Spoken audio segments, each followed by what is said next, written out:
नमः शिवाय गुरवे सच्चिदानन्दमूर्तये निष्प्रपञ्चाय शान्ताय निरालम्बाय तेजसे। हरिओम प्रभु जी। आज के इस प्रश्न परिषद में आप सबका स्वागत है। आज का प्रश्न भावनगर से नगीनदास पिठवा जी का है। बहुत दिन पहले का प्रश्न है, अभी तक हमने उत्तर देने से टाला था क्योंकि प्रश्न ऐसा है कि 5-10 मिनट में इसका उत्तर नहीं दिया जा सकता। देखो उसने क्या पूछा है। अद्वैत वेदांत, द्वैतवाद, विशिष्टाद्वैतवाद, द्वैताद्वैतवाद, शुद्धाद्वैतवाद, अचिंत्य भेदाभेदवाद आदि तत्वज्ञान की धाराएं क्या है। अब इन सब को आपको जानना है तो आपको पूरा का पूरा दर्शन शास्त्र पढ़ना पड़ेगा। 1-2 वाक्य में या 5-10 मिनट में इन सब के बारे में बताना संभव नहीं है। फिर भी आज हम इस प्रश्न की चर्चा कर रहे हैं। उसका कारण यही है कि एकमात्र अद्वैत वेदांत आप समझ लोगे तो बाकी सब समझ में आ जाएगा। वैसे 2 ही विभाग है, इतने सारे दिखते हैं लेकिन विभाग 2 ही है। एक तो अद्वैत वेदांत और दूसरा द्वैत वेदांत।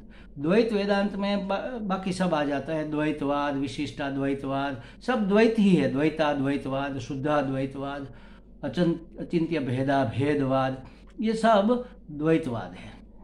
2 ही धाराएं मुख्य रूप से, एक तो अद्वैत और दूसरा द्वैत। अच्छा, अद्वैत को समझ लेंगे तो बाकी द्वैत समझ में इसलिए आ जाएगा। क्यों? अद्वैतवाद क्या मानता है? अद्वैत वेदांत मानता है कि ब्रह्म सत्य जगन मिथ्या, ब्रह्म एकमात्र सत्य है और जगत मिथ्या है।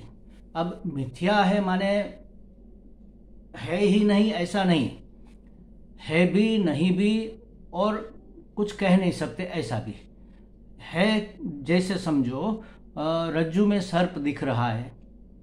अब ये अद्वैत वेदांत का हम सिद्धांत आपको बता रहे हैं। रज्जु में सर्प दिखता है तो सर्प वहाँ पर है, सर्प वहाँ पर नहीं है और कहा नहीं जा सकता। ये 3 बातें वहाँ हो सकती है।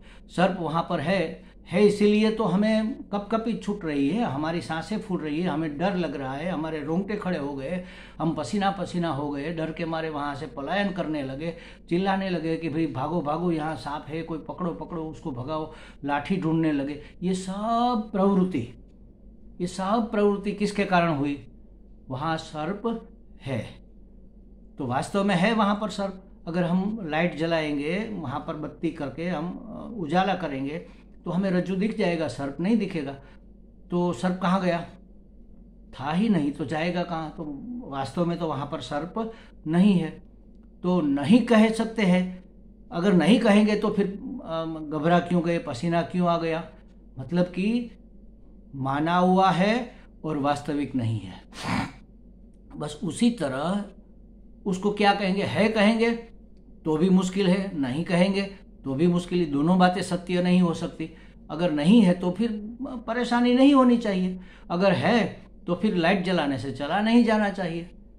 तो है भी नहीं कह सकते, नहीं भी नहीं कह सकते, इसलिए उसको अनिर्वचनीय, जिसका वचन नहीं हो सकता, जिसके बारे में कुछ कहा नहीं जा सकता, ऐसा कहा अनिर्वचनीय है।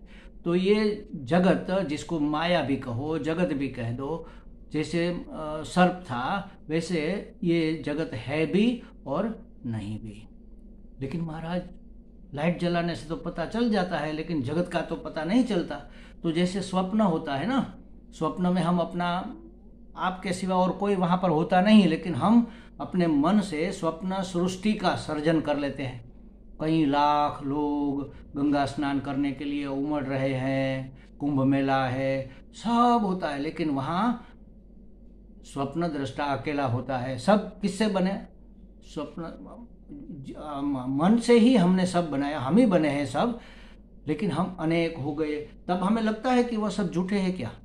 तब हम अपने को बचाते हैं कि ये धक्का मुक्की में कहीं हम गिर न जाए, कहीं हमें ठोकर न लग जाए, बच बच के चलते हैं, मुश्किल से चलते हैं, रास्ता निकालते निकालते चलते हैं, सब परिश्रम करते हैं, पसीना पसीना भी हो जाते हैं और गंगा घाट कर पहुँच कर डुबकी भी लगाते हैं, पानी ठंडा भी लगता है, बहुत ठंडा लगता है। ये सब हम अनुभव करते हैं, लेकिन अनुभव सत्य नहीं है। जागते हैं तब पता चलता है अरे कुछ नहीं था। बस उसी तरह अज्ञान की निद्रा में हम सोए हुए हैं, इसलिए हमें यह जगत सत्य प्रतीत होता है। वास्तव में ये सत्य नहीं है, ये मिथ्या है। मिथ्या है माने सत्य अधिष्ठान के ऊपर ये विवर्त रूप से दिख रहा है, जो दिख रहा है लेकिन है नहीं। मतलब कि जो जहाँ जैसा जब दिख रहा है वो वहाँ वैसा तब नहीं है। इसी को कहने मिथ्या।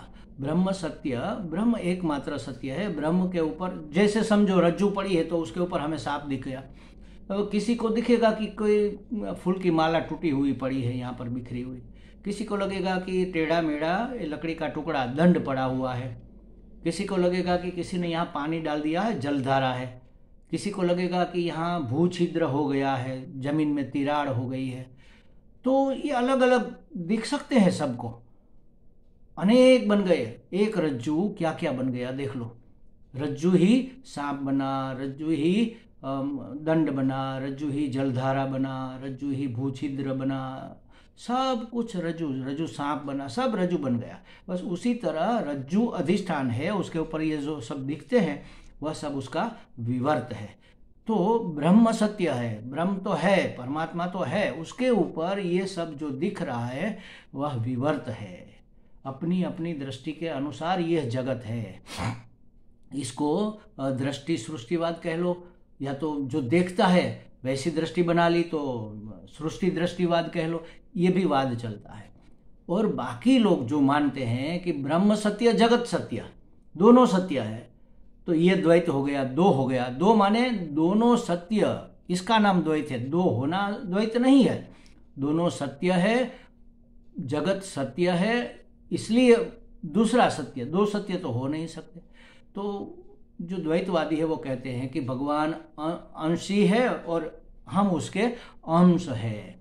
तो अंश अंशी भाव जहाँ पर आ जाता है, दोनों सत्य जहाँ पर हो जाता है, अवयव अवयवी भाव जहाँ पर हो जाता है, वहाँ पर द्वैत कह सकते हैं।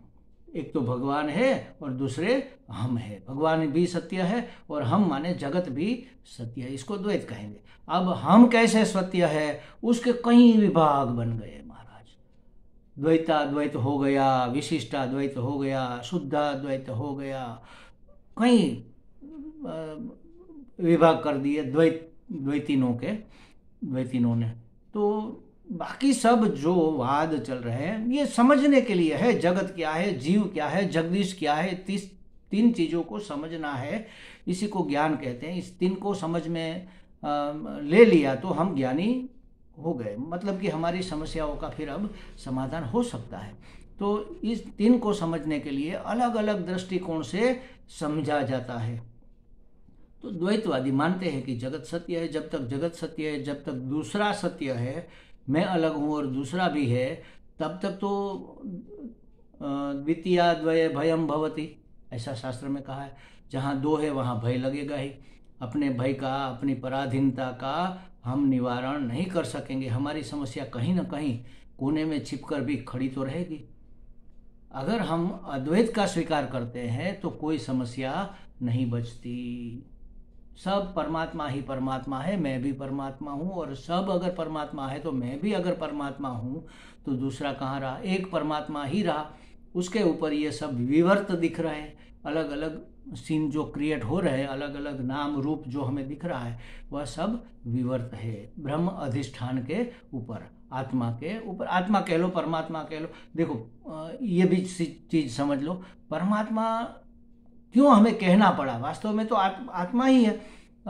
एक बार अखंडानंद जी महाराज ने उदाहरण दिया था, उसने कहा था कि पहले के ज़माने में, आज से 100 साल करीब समझ लो, तब 100-200 साल भी हो सकता है, तब सिर्फ घी शब्द बोला जाता था।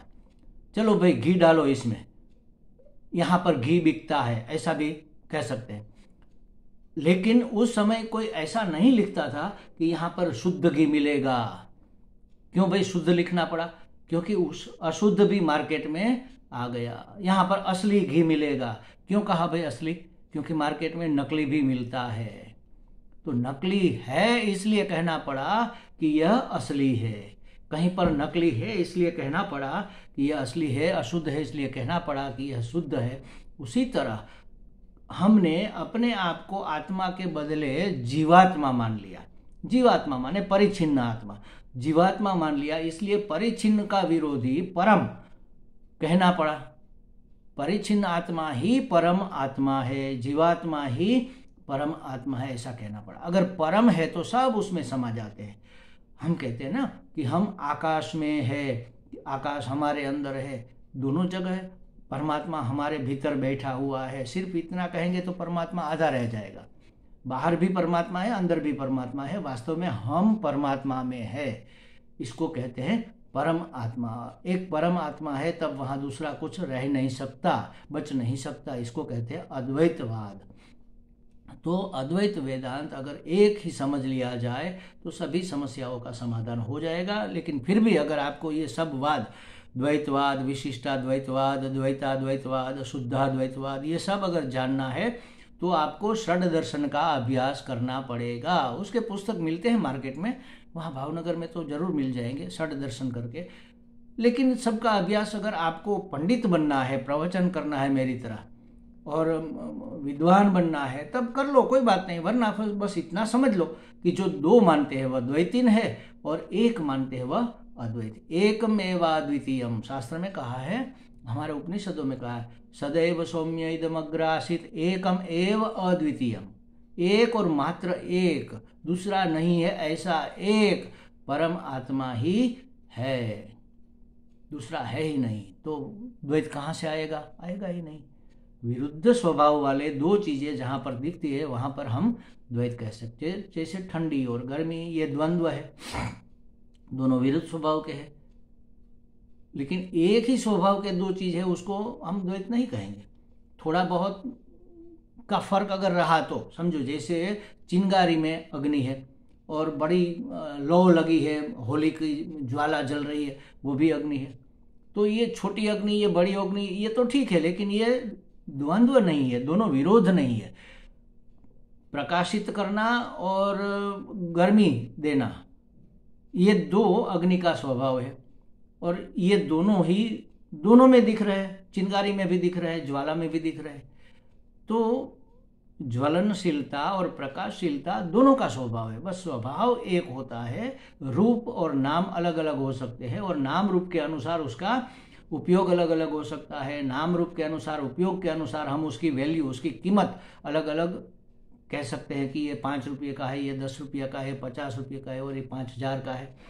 तो ये हो सकता है, लेकिन है तत्वतः सब एक ही। इसको कहेंगे अद्वैत वेदांत। हमें लगता है नगिन जी को कुछ संतुष्टि मिल गई होगी। अगर आपको ज़्यादा अभ्यास करना है तो आप षड दर्शन का अभ्यास कर सकते हो। हरि ओम।